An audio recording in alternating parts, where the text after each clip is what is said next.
Assalamualaikum warahmatullahi wabarakatuh. Waalaikumsalam warahmatullahi wabarakatuh. Yang terhormat Ibu Suprihatin selaku guru pembimbing pelajaran bahasa Indonesia serta teman-teman yang berbahagia. Marilah kita panjatkan puja dan puji syukur atas kehadiran Allah Subhanahu wa taala, karena berkat rahmat dan karunia-Nya kita dapat melaksanakan kegiatan debat pada hari ini. Salam sejahtera bagi kita semua. Kali ini kita akan melaksanakan kegiatan debat dengan mengangkat topik PPKM berlanjut, mutu pendidikan dan ekonomi menurun. Sebelumnya, saya bacakan tata tertib debat dahulu untuk seluruh tim, baik tim pro maupun tim kontra.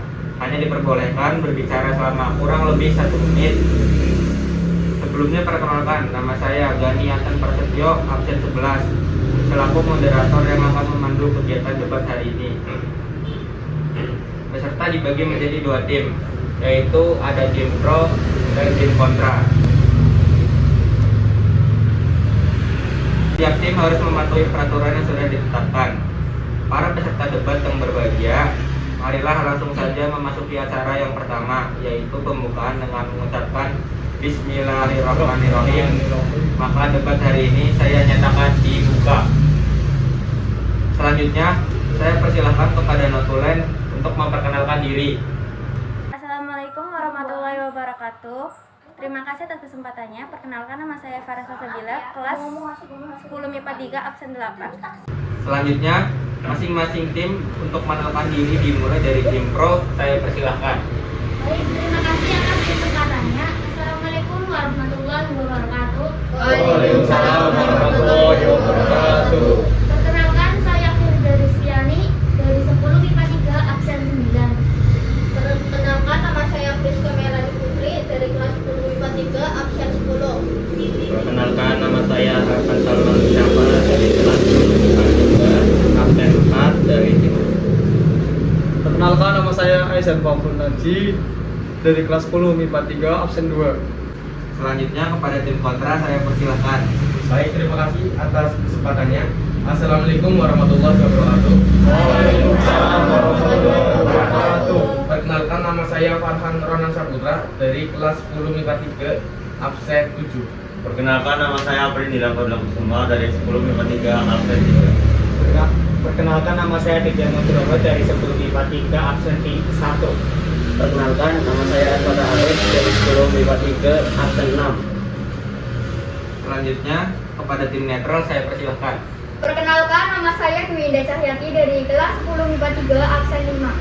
Dan saya Asyari Mutmainah dari 10 MIPA 3 absen 12. Selanjutnya saya akan membacakan mosi permasalahan yang akan didebatkan, lalu disusul dengan penyampaian argumen dari masing-masing tim.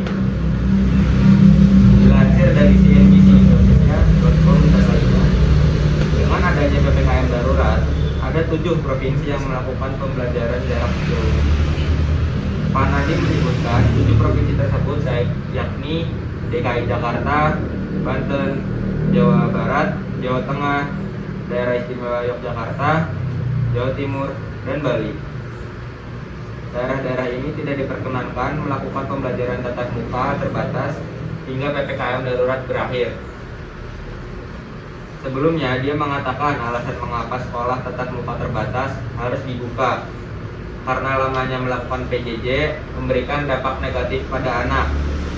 Menurutnya, ada hal yang anak-anak alami seperti kebosanan dalam rumah, jenuh dengan begitu banyaknya video conference yang mereka lakukan di rumah. Selain berdampak pada pendidikan, PPKM ini juga berdampak pada perekonomian di Indonesia. Dilansir dari kontan.co.id, ini sekitar sebulan setelah periode puncak, angka kasus harian COVID-19 telah turun signifikan ke level di bawah 20.000 kasus per hari.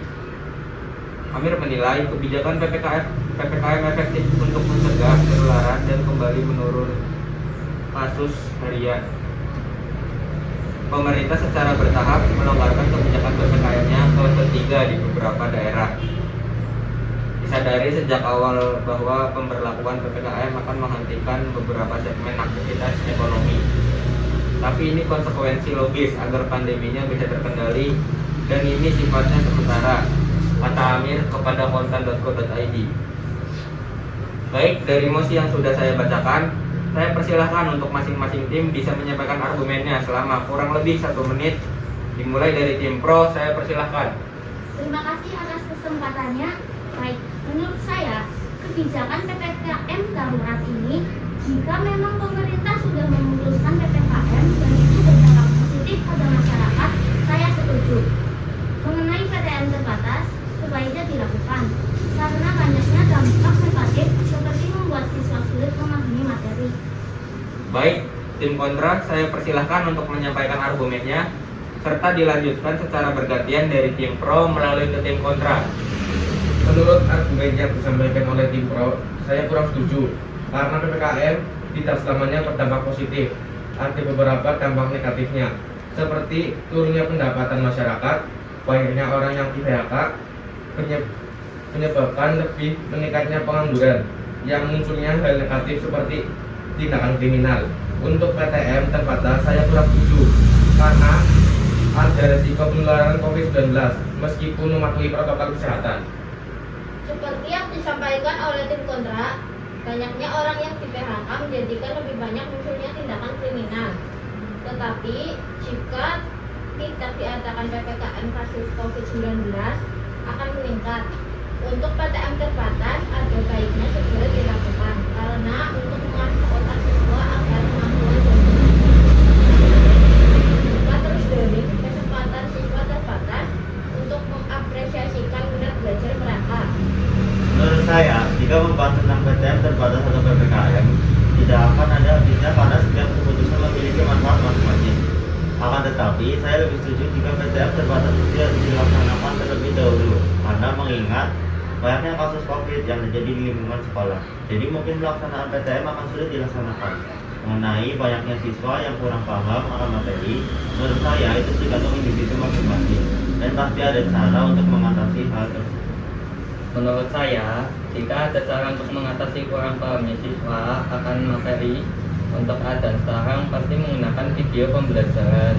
Nah, tidak semua siswa paham dengan video pembelajarannya, dan beberapa siswa tidak memiliki fasilitas yang dibutuhkan seperti handphone dan kuota. Biasanya dipengaruhi oleh faktor ekonomi. Oleh karena itu, hal yang tepat untuk mengatasi masalah tersebut adalah dengan diadakannya PTM.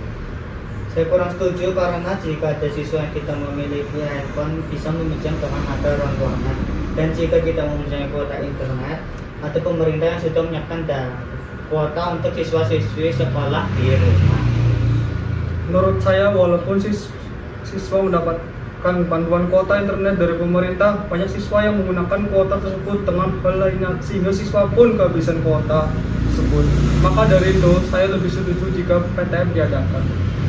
Saya kurang setuju dengan pendapat Anda, karena dengan adanya PTM ini, walaupun dengan memenuhi prokes yang ketat, akan ada kemungkinan bisa menambah klaster baru, karena kita masih sering melanggar peraturan jaga jarak.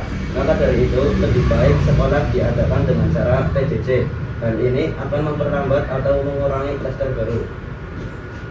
Baik, sekarang saya persilahkan tim netral untuk menyampaikan argumennya. Sebelumnya terima kasih atas kesempatannya. Menurut saya, jika membahas tentang PPKM atau PTM tidak akan ada habisnya, karena setiap keputusan memiliki manfaat masing-masing. Menurut saya, kebijakan PPKM ini sebaiknya memang harus dilakukan untuk mengurangi angka kasus COVID-19 di Indonesia yang terus menaik. Pandemi COVID-19 memang salah satu masalah yang perlu dihadapi dengan serius. Dampak dari pandemi COVID-19 cukup banyak, salah satunya di dunia pendidikan dan ekonomi, serta menurunnya generasi muda yang kurang berkualitas. Selanjutnya, untuk masalah PPKM membuat dunia pendidikan dan ekonomi Indonesia terus menurun. Maka dari itu, pemerintah memberikan bantuan kepada orang yang terdampak pandemi COVID-19 dan masyarakat yang kurang mampu untuk diberi bantuan berupa bahan pangan pokok, sejumlah uang, kuota, dan lain-lain untuk mencukupi kehidupan masyarakatnya. Jika di dunia pendidikan pemerintah bisa mengadakan PTM, yaitu pembelajaran tatap muka yang berlangsung di sekolah, PTM ini dilakukan saat kasus COVID-19 di suatu daerah tersebut menurun. Jadi pemerintah memberikan surat izin ke sekolah di daerah tersebut untuk melaksanakan PTM. Tetapi kalau memang di suatu daerah tersebut angka kasus COVID-19 menurun, itu bukan berarti protokol kesehatan diabaikan. Melainkan kita harus tetap jaga jarak selalu saat PTM serta menggunakan masker dan sanitizer dan lain-lain. Tetapi jika level PPKM di suatu daerah meningkat, maka pemerintah akan memberikan arahan ke sekolah untuk melaksanakan kegiatan pembelajaran jarak jauh atau yang biasa kita sebut dengan PJJ. Sekian, terima kasih. Terima kasih untuk tim netral yang telah menyampaikan argumennya. Teman-teman yang berbahagia, kita sudah mendengarkan argumen dari masing-masing tim. Peserta debat yang berbahagia, kegiatan debat hari ini telah selesai. Adapun kesimpulan yang dapat kita ambil dari argumen yang telah disampaikan adalah kebijakan PPKM tidak seterusnya berdampak positif. Beberapa dampak negatif dengan adanya kebijakan PPKM ini adalah menurunnya kualitas pendidikan di Indonesia. Harga barang pangan pokok naik sehingga berdampak pada ekonomi Indonesia serta munculnya generasi muda yang kurang berkualitas. Tetapi dari dampak negatif yang ada kita harus mematuhi peraturan. Jika kebijakan PPKM ini memang harus dilakukan, berarti sudah ada rencana ke depannya bagaimana yang telah dipikirkan oleh pemerintah. Tetap jaga protokol kesehatan, pakai masker, dan jaga jarak selalu. Stay safe, stay healthy. Saya Gangiatan Prasetyo, selaku moderator, mohon pamit undur diri. Kurang lebihnya mohon maaf. Wassalamualaikum warahmatullahi wabarakatuh. Waalaikumsalam warahmatullahi